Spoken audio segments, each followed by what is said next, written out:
అందరికీ నమస్కారం అండి ఫ్రెండ్స్. మనకి ఇప్పుడిప్పుడే ఏపీకి సంబంధించిన వెదర్ రిపోర్ట్ అయితే రావడం జరిగిందండి. అయితే దీనికి సంబంధించిన పూర్తి వివరాలు అయితే మన వీడియోలో తెలుసుకుందామండి. వీడియో మాత్రం ఎక్కడ స్కిప్ చేయకుండా చూడండి ఫ్రెండ్స్, అప్పుడే మనకి పూర్తి సమాచారం అయితే తెలుస్తుంది. ఇక లేట్ చేయకుండా వివరాల్లోకి వెళ్ళిపోదాము. ఇక ఏపీని వరుణుడు వదలటం లేదు. ఇప్పటికే కురిసిన వర్షాలతో ఏపీలోనే విజయవాడతో పాటు పలు ప్రాంతాలు జలమయమయ్యాయి.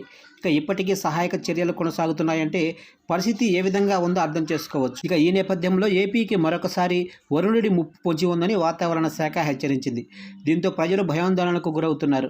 మరో 3 రోజుల పాటు వర్షాలు పడతాయని వాతావరణ శాఖ తెలపగా ముంపు ప్రాంతాల ప్రజలు గుండెల్లో రైళ్లు పెరుగుతున్నాయి.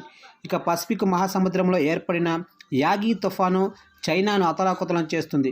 యాగి ప్రభావంతో బంగాళాఖాతంలో ఏర్పడిన అల్పపీడనం ఉత్తర దిశగా కదులుతోందని తెలిపింది. ఈ అల్పపీడనం ముప్పు రాష్ట్రానికి తప్పిన 3-4 రోజుల్లో భారీ వర్షాలు కురుస్తాయని వాతావరణ శాఖ అంచనా వేసింది. సోమవారం నాటికి ఒడిశా, పశ్చిమ బెంగాల్, బంగ్లాదేశ్ తీరాలకు సమీపంలో వాయుగుండంగా బలపడుతుందని వాతావరణ శాఖ తెలిపింది. రాయలసీమ జిల్లాలో తేలికపాటి నుంచి మోస్తరు వర్షాలు, కోస్తా జిల్లాలో పలుచోట్ల మంగళవారం వరకు ఓ మోస్తరు నుంచి భారీ వర్షాలు కురిసే అవకాశం ఉందని వాతావరణ శాఖ తెలిపింది.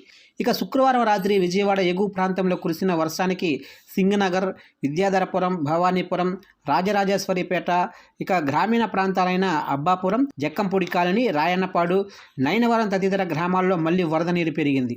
చూశారు కంటే మొత్తం మీదుగా ఏపీ రాష్ట్ర వ్యాప్తంగా కూడా మరొక అల్పపీడనం అయితే పొంచి ఉందని చెప్తున్నారు. అయితే రానున్న 3 రోజుల పాటు రాష్ట్ర వ్యాప్తంగా కూడా ఒక మోస్తరు నుంచి భారీ వర్షాలు పడే అవకాశం ఉన్నట్లుగా చెప్తున్నారు ఫ్రెండ్స్.